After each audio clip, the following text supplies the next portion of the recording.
Sir ಗಿಚ್ಚಿ ಗಿಲಿಗಿಲಿ ಅಂದರೆ reality ಶೋನಲ್ಲಿ ಇದ್ದವರು ಬಿಗ್ ಬಾಸ್ಗೆ ಹೋಗೋದು ಅದೊಂದು ಯಾರಾದರೂ ಒಬ್ಬರು ಕಂಟೆಸ್ಟೆಂಟ್ ಹೋದೇ ಹೋಗ್ತಾರೆ.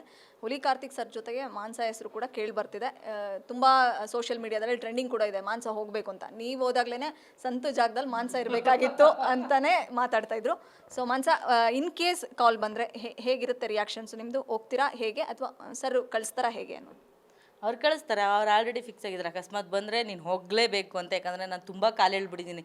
ನೀನು ಅಷ್ಟು ದಿನ ಇದ್ದಲ್ಲ, ನೀನು ಅವಾಗ ಹಿಂಗೆ ಮಾತಾಡಬೇಕಾಗಿತ್ತು, ನೀನು ಅವ್ರ ಜೊತೆ ಹಂಗೆ ಮಾತಾಡಬೇಕಿತ್ತು, ನೀನು ಹಿಂಗಿರಬೇಕಾಗಿತ್ತು, ತುಂಬ ಬೈದಿದ್ದೀನಿ. ಇವರು ಹೊರಗಡೆಗೆ ಬಂದಮೇಲೆ ನನಗೆ ಎಷ್ಟು ಕೋಪ ಇತ್ತೋ ಎಲ್ಲನೂ ಬೈದು ತೀರಿಸ್ಬಿಟ್ಟಿದ್ದೀನಿ. ಯಾಕಂದರೆ ನನಗೆ ಕೆಲವು ನನ್ನ ಕಡೆ ತಪ್ಪು ಅನ್ನಿಸ್ತಿದ್ದಿತ್ತ ಎಲ್ಲ ಡೈರೆಕ್ಟಾಗಿ ಮಾತಾಡೋ ಅಭ್ಯಾಸ ನನಗೆ.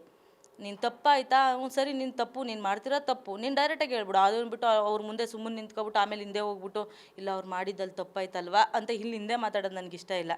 ಅದನ್ನು ನೀನು ಅಲ್ಲಿ ಡೈರೆಕ್ಟಾಗಿ ಮಾತಾಡಬೇಕಿತ್ತು ಸಂತು. ನಿನ್ನ ಮಾತು ನೀನು ಯಾವತ್ತೂ ಬಿಟ್ಕೊಡ್ಬಾರ್ದು. ಈ ಥರ ತುಂಬ ಬೋದಿದ್ದೆ. ಅದಕ್ಕೆ ಈ ಥರ ಎಲ್ಲ ಫಿಲಾಸಫಿ ಹೇಳಿದ್ನಲ್ಲ, ಈಗ ಒಳಗೋಗಿ ನೀನೇನು ದಬಾಕ್ತಿ ಅಂತ ನಾನು ನೋಡಬೇಕು ಅಂತ ಮೊದಲೇ ಹೇಳ್ಬಿಟ್ಟಿದ್ದೀನಿ.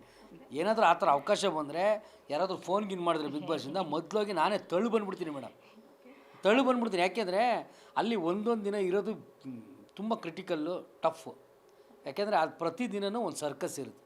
ಸೊ ಅದನ್ನು ದಾಟಿನೇ ಆ ದಿನಗಳು ಉಳ್ಕೊಬೇಕಾಗುತ್ತೆ. ಸೊ ಇವಳಿಗೂ ಗೊತ್ತಾಗುತ್ತೆ ಅದ್ರ ಒಳಗೆ ಹೋದರೆ. ಸೊ ಅದಕ್ಕೋಸ್ಕರ ಯಾರಾದರೂ ಅವಕಾಶ ಬಂದು ಕರೆದ್ರೆ ಖಂಡಿತವಾಗ್ಲೂ ಕಳಿಸ್ತೀನಿ ಮೇಡಮ್. ಬರುತ್ತೆ ಅಂತ ನಾನು ನಿಜ ಅಂದ್ಕೊಂಡಿಲ್ಲ. ಯಾಕಂದರೆ ಹೋದ ವರ್ಷ ಸಂತನ ಕಳಿಸಿ ಈ ವರ್ಷ ನನ್ನನ್ನು ಕಳಿಸಲ್ಲ ಅಂತ ಗೊತ್ತು. ಹಂಗಾಗಿ ನಾನು ಬರುತ್ತೆ ಅಂತ ಅಂದ್ಕೊಂಡಿಲ್ಲ. ಅಕಸ್ಮಾತ್ ಇಷ್ಟೆಲ್ಲ ನ್ಯೂಸ್ ಕೇಳಿ ಎಲ್ಲೋ ಒಂದು ಕಡೆ 1% ಅಷ್ಟು ಬಂದರೆ ಆಯಿತು, ಅದು ಒಂದು ಎಕ್ಸ್ಪೀರಿಯನ್ಸ್ ಅಲ್ವಾ. ಇವ್ರು ಇಷ್ಟೊಂದು ಹೇಳಿದಾರಲ್ಲ, ನೋಡೋಣ ಒಂದೇ ವಾರ ಕಳಿಸ್ಲಿ ಪರವಾಗಿಲ್ಲ. ಬೇಕಾದ್ರೆ ನನಗೆ ಜಗಳ ಆದರೆ ನಾನು ಸ್ವಲ್ಪ ಮುಂಗೋಪಿ ಜಾಸ್ತಿ. ನೀನು ತಪ್ಪು ಅನ್ಸಿದ್ರೆ ಹೇಳೋವಷ್ಟು ಹೇಳ್ತೀನಿ, ತುಂಬ ವಾದ ಮಾಡಿದ್ರು ಹೊಡೆಯೋಕ್ಕೂ ಹೋಗ್ಬಿಡ್ತೀನಿ. ಹಾಗೇನಾದ್ರೂ ಒಂದೇ ದಿನಕ್ಕೆ ಕಳಿಸಿದ್ರು ಬೇಕಾದ್ರೆ ಹೊರಗಡೆಗೆ ಬರೋಕ್ಕೂ ನಡಿ.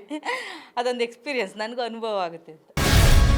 ಗ್ಯಾರಂಟಿ ನ್ಯೂಸ್, ಸುದ್ದಿ ಖಚಿತ, ನ್ಯಾಯ ನಿಶ್ಚಿತ.